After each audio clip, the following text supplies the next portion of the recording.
Simple harmonic motion आज हम देखने जा रहे हैं जी क्लास 10 से simple harmonic motion the very first topic of class 10। यहाँ पे हम देखेंगे सिंपल हार्मोनिक मोशन क्या होती है।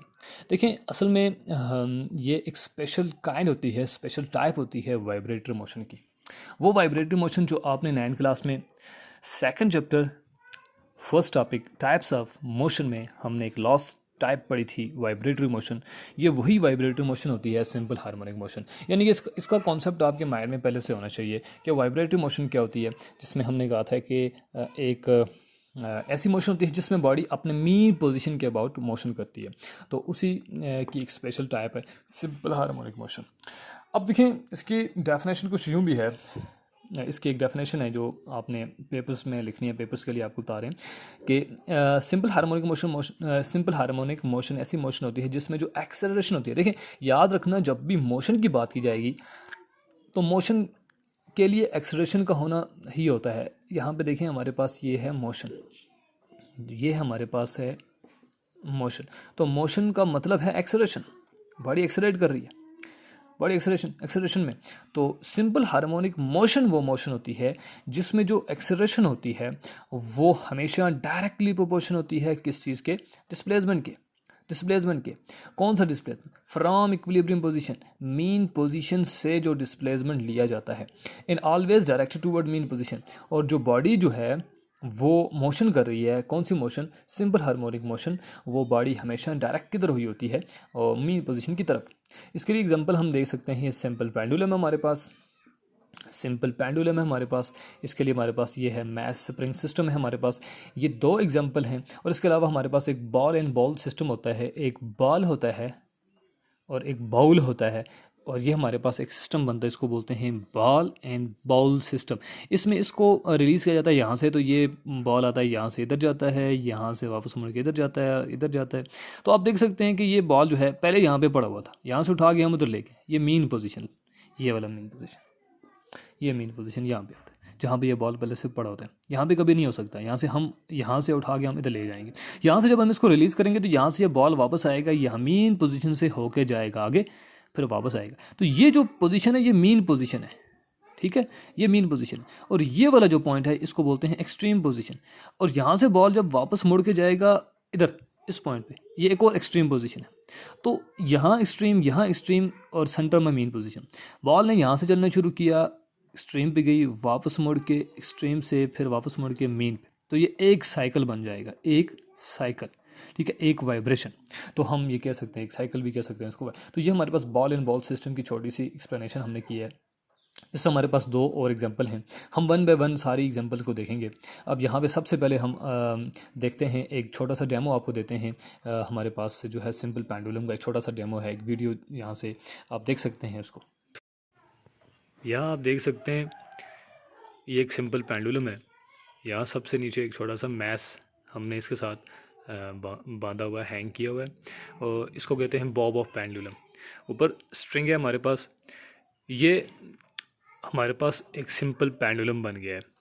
यहाँ हम देख सकते हैं जो इसकी जो मीन पोजीशन है, जिधर ये अभी बॉब ऑफ पेंडुलम जो है वो रेस्ट पर है, और इसको हम इक्विलिब्रियम पोजीशन भी कहते हैं और मीन पोजीशन भी कहते हैं। जब हम इस पेंडुलम को यहाँ से डिस्प्लेस करेंगे तो ये जो मोशन करेगा उसको हम सिंपल हार्मोनिक मोशन कहते हैं। यहाँ आप देखेंगे कि जब हम इसको हल्का सा डिस्प्लेस करते हैं जगह से, तो ये देख सकते हैं आप अपने मीन पोजीशन के अबाउट यहाँ पे ये ऑसिलेट कर रहा है। इस टू एंड फ्रो मोशन को हम ऑसिलेटरी मोशन भी कहते हैं और इसको वाइब्रेटरी मोशन भी कहते हैं। इसको हम एक special type of simple harmonic motion भी कहते हैं। देख सकते हैं आप अभी ये दोबारा से पेंडुलम अपने रेस्ट पर आ गया। इसको हम थोड़ा सा और डिस्प्लेस करेंगे, थोड़ा हम दूर से इसको जाकर डिस्प्लेस करेंगे, तो आप देख सकते हैं जितनी ज़्यादा डिस्प्लेसमेंट इसने, इसको हम जितनी ज़्यादा दूर से हम इसको डिस्प्लेस करते हैं, जितनी दूर से हम इसको रिलीज़ करते हैं अपनी जगह से डिस्प्लेस करके, तो ये इतनी ज़्यादा जो है वो ज़्यादा एक्सेलरेशन के साथ जो है ये ऑसिलेट करता है। और इसको आप एक दफ़ा फिर से देख सकते हैं, कि यहाँ से हमने इसको डिस्प्लेस किया और फिर ये देख सकते हैं इसकी अभी ऑसिलेशन इसकी बहुत ज़्यादा है, आपको नज़र आ रही होंगी। तो ये हम प्रैक्टिकली देख सकते हैं कि किस तरह से एक सिंपल हार्मोनिक मोशन होती है। यहाँ पे एक मीन पोजीशन होता है जिसके अबाउट बॉडी जो है वो मोशन करती है, और दो एक्सट्रीम पोजीशन होते हैं। फर्स्ट एक्सट्रीम पोजीशन होता है जिस पॉइंट से बॉडी को हमने जाकर रिलीज़ करना होता है, और दूसरा एक्सट्रीम पोजीशन वो होता है जहाँ पे बॉडी जहाँ से वापस टर्न बैक करती है। तो ये हमारे पास एक कंप्लीट ऑसिलेटरी मोशन होती है। एक छोटा सा डेमो था हमारे पास सिंपल पेंडुलम की एग्जांपल थी। मैथमेटिकली अगर हम देखना चाहें सिंपल हार्मोनिक मोशन की इस डेफिनेशन को, तो इसमें ये हमने कहा acceleration remains directly proportional to और कैसे directly proportional to the displacement यहाँ पे हमारे पास ये एक्स, हमने डिस्प्लेसमेंट को एक्स का नाम दिया। Okay, from mean position in always directed towards mean position. तो इसके लिए हम यहाँ पे माइनस का साइन रखेंगे। उसकी वजह क्या है, देखिए जब हमारे पास लेट्स सपोज हमारे पास अभी हमने वीडियो में भी एक देखा है हमने, ये इस तरह का पेंडुलम था।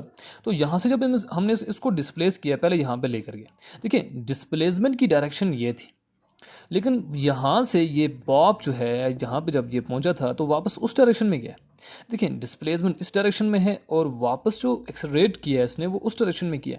तो दोनों की डायरेक्शन एक दूसरे के ऑपोजिट है, एक लेफ्ट साइड पे है अगर तो दूसरा राइट साइड पे है, एक अगर राइट साइड पे तो दूसरा लेफ्ट साइड पे, तो दोनों की डायरेक्शन एक दूसरे ऑपोजिट है। तो ये माइनस का साइन इसलिए यहाँ पे हमने रखना होता है। तो ये हमारे पास मैथमेटिकल रिलेशनशिप है सिंपल हार्मोनिक मोशन के लिए। तो डेफिनेशन आपने यहाँ पे देख ली और मैथमेटिकल ये वीडियो भी आप देख सकते हैं, और साथ में ये देखें छोटी सी एग्जाम्पल पेंडुलम की। सिंपल हार्मोनिक मोशन को हम एक्सप्लेन करते हैं with the example of simple pendulum. यहाँ पे सारा का सारा सेटअप हमने बना दिया है। देख सकते हैं हमारे पास ये एक फिगर है। ये देखें इस फिगर में ये जो लाइन जो हमारे पास है ये एक स्ट्रिंग है, रस्सी है। और ये कौन सी रस्सी है, ये ऐसी रस्सी है जिसे हम एक्सटेंड नहीं कर सकते, हम इसको खींच नहीं सकते। जैसे रबर होता है, जैसे स्प्रिंग होता है, हम इस तरह से इसको नहीं कर सकते। ये बिल्कुल इनएक्सटेंसिबल स्ट्रिंग होती है। एक इनएक्सटेंसिबल स्ट्रिंग हमने इसके साथ लगा ली है, इनएक्सटेंसिबल स्ट्रिंग हमने यहाँ पे इसके साथ हमने लगा ली। उसके बाद हमने यहाँ पे देखें इसके साथ एक मैस बांधा हुआ है, इस मैस को बोलते हैं बॉब। तो ये हमारे पास पूरे का पूरा पेंडुलम है, ये बॉब ऑफ पेंडुलम है। उसके बाद देखें हम यूँ करेंगे कि इसको हम सिंपल हार्मोनिक मोशन एक्सप्लेन करना चाह रहे हैं। तो देखें हम यूँ करेंगे कि इस बॉब को यहाँ से हम उठा के ऐसे इसको यहाँ से पकड़ के हम ऐसे करके ले आएंगे, और ये हमारे पास इसकी फर्स्ट पोजीशन, मीन पोजीशन के बाद फर्स्ट पोजीशन, यानी कि फर्स्ट मीन पोजीशन है। उसके बाद हमारे पास ये सेकंड पॉइंट पे जब आएगा तो ये एक्सट्रीम पोजीशन होगी। ये हमारे पास इसकी एक्सट्रीम पोजीशन है, और यहाँ पे एक्सट्रीम पोजीशन पे जब हम इसको लेकर आएंगे तो यहाँ से इसको हम रिलीज़ करेंगे। रिलीज़ करने के बाद ये किधर जाएगा, ज़ाहिर सी बात है आपने इसको हमने एक्सपीरियंस किया, अभी हमने देखा है, यहाँ से ये वापस मुड़ के जाएगा मीन पोजीशन से होते हुए दोबारा से एक और पॉइंट पे, और ये हमारे पास एक और पॉइंट होगा, थर्ड पॉइंट होगा, और ये सेकंड एक्सट्रीम पोजीशन है, ये थर्ड, ये भी हमारे पास एक्सट्रीम पोजीशन है। तो दो हमारे पास एक्सट्रीम पोजीशन हो गया, ठीक है। एक फर्स्ट एक्सट्रीम, सेकंड एक्सट्रीम, तो 3 पॉइंट टोटल, 1 2 3, ठीक है। तो फर्स्ट मीन पोजीशन और उसके बाद सेकंड एंड थर्ड हमारे पास 2 एक्सट्रीम पोजीशन है। तो यहाँ पे हम देख सकते हैं 2 एक्सट्रीम पोजीशन और 1 मीन पोजीशन। देखिए यहाँ से ये बॉडी मीन पोजीशन की तरफ जाती है, या एक्सट्रीम पे जाती है तो वापस मुड़ के मीन पोजीशन की तरफ जाती है। तो जब भी बॉडी मीन पोजीशन से डिस्प्लेस की जाएगी एक्सट्रीम की तरफ, तो वो वहाँ से मुड़ के मीन ही की तरफ आने की कोशिश करती है। इसलिए हम यहाँ पे इसकी जो मैथमेटिकल रिलेशन है उसमें हम यहाँ पे ये माइनस का साइन देखते हैं कि बॉडी को डिस्प्लेस किया जाता है एक्सट्रीम की तरफ, लेकिन वो मुड़ के जाना चाह रही होती है मीन की तरफ। तो ये नेगेटिव साइन यहाँ पे उस मोशन को यहाँ पे डिनोट रिप्रेजेंट करते हैं। अब यहाँ पे हम देखते हैं जब यहाँ पे इस एक्सट्रीम पोजीशन पे आएगी बॉडी तो उसके साथ क्या होगा। देखिए ये है वो ए पॉइंट, सेकंड ये यहाँ पे ये वाला पॉइंट जो है ना, ये हमने ये रखा। तो यहाँ पे देखिए हम ये रस्सी है, तो यहाँ पे जब मैस पहुँचेगा इस पॉइंट पर जब होगा तो ग्रेविटी ज़ाहिर सी बात है, ज़मीन है नीचे या अर्थ नीचे, तो इस मैस को अर्थ ने अब तरफ जो खींचना है उसको बोलते हैं हम वेट, ठीक है। इसका जो मैस है वो वेट में कन्वर्ट हो जाएगा, मैस के साथ ग्रेविटी मल्टीप्लाई हुई है ग्रेविटी अर्थ की, तो ये वेट बन जाएगा। अब देखें यहाँ पे बिल्कुल वर्टिकली डाउनवर्ड ये हमारे पास आ गया mg, और ये देखें रस्सी उस तरफ है। तो दोनों को देखें एक दूसरे के साथ एक खास एंगल पर है। ये इसको थोड़ा सा हम आगे एक्सटेंड करते हैं, यहाँ से ये जा रही है लाइन, तो ये हमारे पास थीटा एंगल पे है। अब यहाँ पे देखें ये जो वेट है हमारे पास mg, इसके हमने दो कंपोनेंट बना देने। दो कंपोनेंट हमारे पास कैसे इसके बनेंगे, एक यहीं से हमारे पास इस रस्सी की डायरेक्शन में हमारे पास एक कंपोनेंट आ जाएगा, ठीक है, और उसके बाद यहीं से हमारे पास एक यहीं से हम कंपोनेंट इधर ड्रा करेंगे। और यहाँ पे देखें ये जो थीटा एंगल है ये हमारे पास इस कंपोनेंट के साथ है, ठीक है। और याद रखना जब भी थीटा जिस कंपोनेंट के साथ भी रखा जाएगा, थीटा जिस कंपोनेंट के साथ भी रखा जाएगा वो हमारे पास कॉस थीटा होगा, ठीक है। यानी कि ये वाला जो कंपोनेंट है, ये वाली लाइन जो है यहाँ से यहाँ तक, इसके साथ कॉस थीटा होगा, थीटा की वजह से। खैर ये इसके पीछे जो है ट्राइगोनोमेट्रिक रेशियो यूज़ की जाती हैं, कॉस थीटा, साइन थीटा, इनका यूज़ किया जाता है। तो हम ज़रा उनकी डिटेल में अगर जाएंगे तो यहाँ पे थोड़ा लेंथ हो जाएगा टॉपिक। खैर कॉस थीटा हमारे पास होता है बेस डिवाइडेड बाय हाइपोटेन्यूज। यहाँ पे जो हमारे पास जो बेस है, यहाँ पे हमारे पास जो बेस है वो थीटा वाली साइड जो होती है वो बेस होती है, तो ठीक है, वो हमारे पास ये वाली साइड आ जाएगी, ठीक है, ये हमारे पास बेस है, बेस साइड आ जाएगी हमारे पास। इसको हम ले लेते हैं एफ, कोई भी ले लेते हैं, एफ एक्स ले लेते हैं, डिवाइडेड हाइपोटेन्यूज हमारे पास एम जी मौजूद है, ठीक है। तो हमारे पास जो बेस यानी कि ये वाली साइड एफ एक्स साइड जो है, ये वाली एफ एक्स साइड जो है, ये हमने खुद सपोज कर लिया एफ एक्स, ठीक है, तो इधर रहेगा। तो एम जी यहाँ पे डिवाइड करा के मल्टीप्लाई जाएगा, तो हमारे पास एम जी यहाँ पे जब आएगा तो ये हमारे पास M G cos theta F X बन जाएगा। तो सिंपली आपने याद रखना है जिस साइड पे थीटा होगा वहाँ पे कॉस थीटा होगा और दूसरे के साथ साइन थीटा होगा, ठीक है। तो ये हमारे पास दूसरा कंपोनेंट यहाँ से था, यहाँ से हमने इसको उठाया, यहाँ पे रख दिया, हमने हेड टू टेल रूल से head of first vector with the tail of last vector, उस वेक्टर की टेल के साथ हमने जोड़ दिया।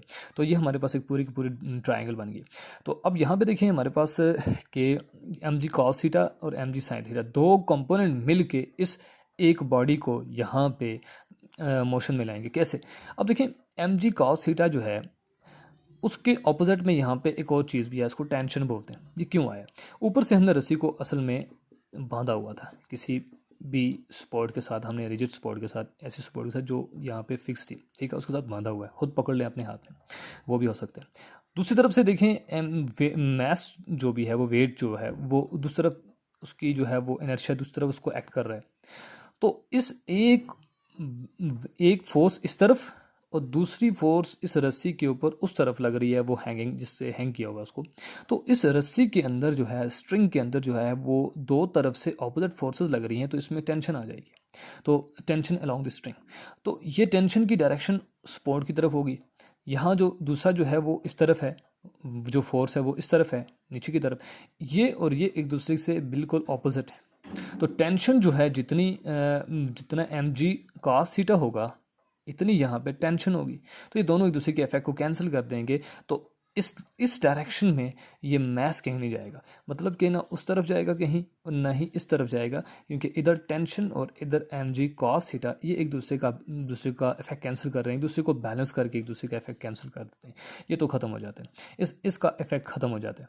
दूसरा जो हमारे पास है एम जी साइन थीटा, वो क्या करते हैं, देखिए एम जी साइन थीटा इस डायरेक्शन में, इस डायरेक्शन में, और इसके ऑपोजिट डायरेक्शन में कुछ भी नहीं है यहाँ पे, मतलब ये इस डायरेक्शन में है, इसके ऑपोजिट कुछ भी नहीं है। यहाँ पे एम जी साइन थीटा जो है वो इस डायरेक्शन में है और इसके ऑपोजिट कुछ भी नहीं है, तो इसका इफेक्ट कौन कैंसिल करेगा, कोई है ही नहीं है जिसका इफेक्ट कैंसिल करे। तो यहाँ पे इसकी वजह से, इसका इफेक्ट कैंसिल ना होने की वजह से इसका इफेक्ट इसके ऊपर मैथ के ऊपर जाएगा, और वो मैथ जो है इसकी जिस डायरेक्शन में ये है और ये इस डायरेक्शन में है, तो मैथ इसी डायरेक्शन में आएगा। तो यहाँ हम देख सकते हैं कि वो इस तरफ आएगा और ये आएगा यहाँ से मीन से होके आगे चला जाएगा, एक और एक्सट्रीम पॉइंट पे जाएगा, वहाँ से भी फिर यही पैटर्न होगा। अगेन जो है वो वेट नीचे एक्ट करेगा, रस्सी उस तरफ होगी तो उसके बिल्कुल ऑपोजिट एक और एम जी कॉस थीटा होगा, ये दो एक दूसरे का इफेक्ट कैंसिल करेंगे। एम यहाँ पे आप देख सकते हैं एम जी यहाँ पे है, ये इस तरफ डायरेक्शन में है, और यहाँ पे एक और कंपोनेंट होगा वो इस डायरेक्शन में होगा एम जी साइन थीटा, इसका इफेक्ट यहाँ पे कोई कैंसिल करने वाला नहीं है, तो ये अपना इफेक्ट शो करेगा और वो इफेक्ट इसका ये होगा कि ये इधर आएगा, ठीक है। तो यूँ मुसलसल जो है ये बॉब जो है, बॉब ऑफ पेंडुलम, बॉब जो है पूरा का सिंपल पेंडुलम जो है वो इस डायरेक्शन में और फिर यहाँ से इस डायरेक्शन में मोशन करता रहेगा, और इस मोशन को हम सिंपल हार्मोनिक मोशन बोलते हैं। यहाँ हम कह सकते हैं कि m g sine theta the only component responsible for simple harmonic motion of simple pendulum, तो एम जी साइन थीटा की ही वजह से दी ओनली रिस्पॉन्सिबल कंपोनेंट यहाँ पे जो है सिंपल हार्मोनिक मोशन होगी। जहाँ तक बात करते हैं हम simple harmonic motion, simple pendulum के केस में सिंपल पेंडुलम के टाइम पीरियड की, तो वो कुछ यूँ है। टाइम पीरियड में देखिए, टाइम पीरियड कौन सा टाइम होता है? ये वो टाइम होता है जिस टाइम में पेंडुलम जो है वो एक यानी कि 1 साइकिल कंप्लीट करता है। ठीक है, ये वो टाइम होता है जिसमें जो सिंपल पेंडुलम जो होता है, सिंपल पेंडुलम जो होता है, ये वाला पेंडुलम, ये पेंडुलम एक साइकिल कंप्लीट करता है। ये वो टाइम होता है। ठीक है, ये टाइम 1 साइकिल कंप्लीट करने का टाइम होता है।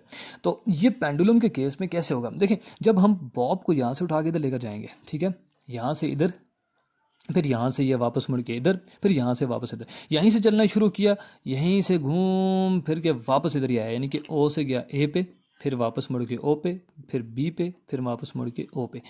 तो ये पूरा एक साइकिल कंप्लीट हुआ है। ओ से शुरू हुआ, ओ पे ख़त्म। ठीक है, बीच वाला ओ हम ख़त्म कर देते हैं। कैसे?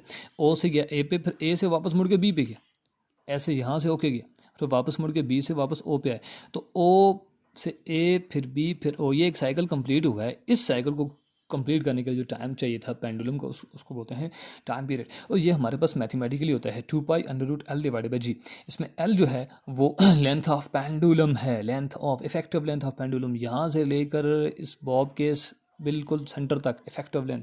जब प्रैक्टिकल करेंगे आपको वहाँ पे बताया जाएगा। और यहाँ पे जी की वैल्यू जो है वो ग्रेविटी है। ग्रेविटी नीचे अगर यहाँ पे जाए बॉब और ग्रेविटी ना होती वापस नीचे नहीं आ सकता। मतलब ये पेंडुलम जो है अगर हम इसको यहाँ से उठा के यहाँ ले जाएं और ग्रेविटी ना हो तो ये नीचे कैसे आएगा? नहीं आ सकता, हमें ऊपर से धक्का देना पड़ेगा नीचे नीचे नीचे, तो वो सिंपल हार्मोनिक मोशन ना हुई। तो इसके लिए ग्रेविटी का होना ज़रूरी है। यानी कि 2 फैक्टर अफेक्ट करते हैं टाइम पीरियड को। टाइम पीरियड को 2 फैक्टर अफेक्ट करते हैं। किसके? सिंपल पेंडुलम के टाइम पीरियड को अफेक्ट करने वाले 2 फैक्टर हैं, 1 और 2। एक तो लेंथ ऑफ पेंडुलम और दूसरा हमारे पास ग्रेविटी। तो ग्रेविटी अगर कम होगी तो ये आराम से आएगा वापस, अगर जितनी कम होगी, अगर 0 कर दें तो वापस नहीं आएगा। और सन से ये लेंथ है। तो ये हमारे पास इसके जो कुछ फैक्टर्स हैं, मतलब कह सकते हैं कि हम ये टाइम पीरियड है इसका सिंपल पेंडुलम का। तो ये हमारे पास इसकी जो है इफेक्टिव लेंथ और ये मेन पोजीशन, एक्सट्रीम पोजीशन, और इसमें याद रखना acceleration always directly proportional to displacement. ये डिस्प्लेसमेंट यहाँ से ऊपर, ये डिस्प्लेसमेंट यहाँ से ऊपर, ये डिस्प्लेसमेंट। ठीक है, and always directly toward main position. अच्छा देखिए, यहाँ पे एक क्वेश्चन है कि ये यहाँ से उधर जा रहा है फिर वापस मुड़ के क्यों आ रहा है? देखिए, जब ये यहाँ से ऊपर जा रहा है तो वो किस वजह से जा रहा है? वर्क की वजह से जा रहा है। हमने इसके ऊपर फोर्स लगाई और इसने कोई डिस्प्लेसमेंट कवर किया एक्स। तो असल में जो वर्क होता है वो एनर्जी होती है, और वो एनर्जी जो हम अपनी एनर्जीज को दे रहे होते हैं इसमें स्टोर होती जाती है। उसी एनर्जी को लेकर ये वापस नीचे आता है। यानी कि इस पॉइंट पर जब ये होता है शुरू में, तो इसके पास एनर्जी 0 होती है। हम देते हैं ये वर्क करके इसको एनर्जी। देखें, पहले 0 इनिशियली ये यहाँ पे पड़ा हुआ है पेंडुलम, इसके पास एनर्जी 0। हमने किया वर्क, इसको हमने स्टोर की एनर्जी और ये चला गया एक्सट्रीम पे। अब वो एनर्जी यहाँ से जब जा रहा था तो ये चल के जा रहा था। इसके पास जो मोशन थी इस वक्त, इसको बोलते हैं काइनेटिक एनर्जी। सॉरी, जो इसके पास एनर्जी थी वो काइनेटिक एनर्जी। यहाँ पे जब ये पहुँच जाए तो इसके पास एनर्जी बन गई है पोटेंशियल एनर्जी, यानी कि काइनेटिक यहाँ पे 0। ठीक है, और यहाँ पे पोटेंशियल मैक्सिमम नॉट 0। ठीक है, और यहाँ एक्सट्रीम से जब वो वापस आएगा तो यहाँ पे इसके इस पॉइंट पे पोटेंशियल 0 हो जाएगी और काइनेटिक यहाँ पे मैक्सिमम होगी। ठीक है, और यहाँ से ये आगे दूसरे एक्सट्रीम पे चला जाएगा। अब देखिए, यहाँ पे काइनेटिक 0 होगी, पोटेंशियल मैक्सिमम होगी। ठीक है, पोटेंशियल एनर्जी यहाँ पे डिस्प्लेसमेंट पे डिपेंड करती है। जितनी ज़्यादा डिस्प्लेसमेंट इतनी ज़्यादा potential energy, because potential energy is equal to mgh। और ये हाइट यहाँ पे देखें, ये चीज़ है। तो जितनी ज़्यादा जो है हाइट यानी कि डिस्प्लेसमेंट इतनी ज़्यादा पोटेंशियल एनर्जी। और यहाँ पे जो है बॉडी जाके इस पॉइंट पर जो है body for the fraction of second, एक सेकंड के भी कुछ कम टाइम के लिए जो इसकी वेलोसिटी वो 0 होगी। जब वेलोसिटी 0 हो जाएगी तो आपको पता है काइनेटिक एनर्जी होता है 1/2mv²। तो जब वेलोसिटी 0 है तो काइनेटिक एनर्जी यहाँ पे 0 हो जाएगी। तो काइनेटिक एनर्जी एक्सट्रीम पॉइंट पे 0, एक्सट्रीम पॉइंट पे काइनेटिक एनर्जी 0 और मीन पॉइंट पे पोटेंशियल एनर्जी 0। पोटेंशियल एनर्जी 0 क्यों? क्योंकि यहाँ पे देख सकते हैं मीन पॉइंट पे अभी हमने कहा पोटेंशियल एनर्जी डिपेंड करती है डिस्प्लेसमेंट। ठीक है, और ये डिस्प्लेसमेंट जो है मीन पॉइंट पे, अगर मीन पॉइंट पे मतलब इस पॉइंट पे यहाँ पे पड़ी हुई है तो वो 0 है, तो यहाँ पे सारी की सारी वैल्यू 0 हो जाएगी। ठीक है, और दूसरी चीज़ ये है कि यहाँ पे काइनेटिक एनर्जी मैक्सिमम क्यों होगी? काइनेटिक एनर्जी मैक्सिमम इसलिए होगी कि यहाँ पे जो बॉडी इस पॉइंट से जो गुजर के जाएगी वो कांस्टेंट वेलोसिटी के साथ जाएगी। कौन सी वेलोसिटी? कांस्टेंट वेलोसिटी, v यहाँ पे कांस्टेंट होगा और काइनेटिक एनर्जी जो है वो कांस्टेंट वेलोसिटी की वजह से मैक्सिमम होगी, ठीक है। तो कांस्टेंट वेलोसिटी की वजह से v की वैल्यू यहाँ पे 0 नहीं है, तो इसलिए ये काइनेटिक एनर्जी यहाँ पे मैक्सिमम है। तो हमारे पास जो मेन पॉइंट आए हैं यहाँ पे वो ये आए हैं कि यहाँ पे इस पॉइंट पे काइनेटिक एनर्जी जो है वो मैक्सिमम है और यहाँ पे पोटेंशियल एनर्जी जो है, इस पॉइंट पे पोटेंशियल एनर्जी जो है वो मैक्सिमम है। तो जहाँ पोटेंशियल मैक्सिमम है वहाँ काइनेटिक ज़ीरो है, जहाँ पे काइनेटिक मैक्सिमम वहाँ पे पोटेंशियल ज़ीरो है, ठीक है। रीज़न आपको बता दी, ओके। तो ये हमारे पास इसकी छोटी सी स्टोरी थी। दूसरी चीज़ यहाँ पे देखें, ये जो पेंडुलम है ये रुकेगा क्यों, मतलब जब हमने इसको मोशन दी यहाँ से उठा के हम इसको लेकर गए इस पॉइंट पे, वापस ये नीचे आ रहा है, फिर जा रहा है, आ रहा है, जब यहाँ से इसको हम डिस्प्लेस करके यहाँ पे लेकर जाएंगे तो यहाँ से ये वापस आएगा, जब बॉब यानी कि पेंडुलम यहाँ से मोशन करने लग जाएगा। शुरू में तो ये मोशन कर रहा है, ये रुकेगा क्यों, क्यों रुकेगा, इसको कोई रोक नहीं रहा है, इसके ऊपर कोई जो है वो पर्सन, कोई भी बंदा इसके ऊपर फोर्स नहीं लगा रहा होता है इस पेंडुलम के ऊपर, ये रुकता क्यों है। और रुकने की इसकी जो वजह है वो इसकी दो वजूहत हैं। एक वजह जो है वो इसकी ग्रेविटी है। ग्रेविटी इसको जो है वो मजबूर करती है वापस मोड़ के नीचे आने की, यानी कि इस तरफ आने की जहाँ पे ये पहले से था, ग्रेविटी की वजह से। दूसरा जो उसकी रीज़न, जो इसको स्टॉप करने की जो रीज़न है वो एरोडायनामिक, डायनामिक जो है वो फ्रिक्शन है, एरोडायनामिक फ्रिक्शन है। सिंपल सी बात कर सकते हैं कि एयर फ्रिक्शन जो है वो इसको मजबूर कर रही है, इसकी मोशन को जो है वो अपोज करती है, इसकी मोशन को अपोज करती है। और ये जो पेंडुलम जो ही नीचे आने लगता है इसको एरोडायनामिक फोर्स लगती है, आगे से रोकने की कोशिश करती है। और ये बॉब जो है मसलसल जो है वो रेजिस्टेंस की वजह से वो अपनी एनर्जी को ज़ाय करता जाता है। वो एनर्जी जो हमने शुरू में ये वर्क करके इसको दी थी वो एनर्जी इसकी ख़त्म होने लगती है इन वजूहात की वजह से। और ये आहिस्ता आहिस्ता करके एक टाइम ऐसा आता है कि इसकी एनर्जी इसके पास ख़त्म हो जाती है और वो एनर्जी सारी की सारी इधर वर्क करने की सूरत में चली जाती है और ये स्टॉप कर जाता है। तो शुरू में ये क्यों मोशन करता है, हम वर्क करते हैं, और आखिर क्यों रुकता है, तो ये वजूहात हैं इसकी, ग्रेविटी और ये दो चीज़ें, ठीक है। और इसको जो है वो कौन सा फैक्टर है जो जो काज करता है, रिस्पॉन्सिबल है इसकी सिंपल हार्मोनिक मोशन का, जो इधर से इसको वापस लेकर आता है, तो वो उसका जो है कंपोनेंट है mg sin थीटा। ये वो कंपोनेंट है जो रीस्टोरिंग फोर्स के तौर पर यहाँ पे काम करता है।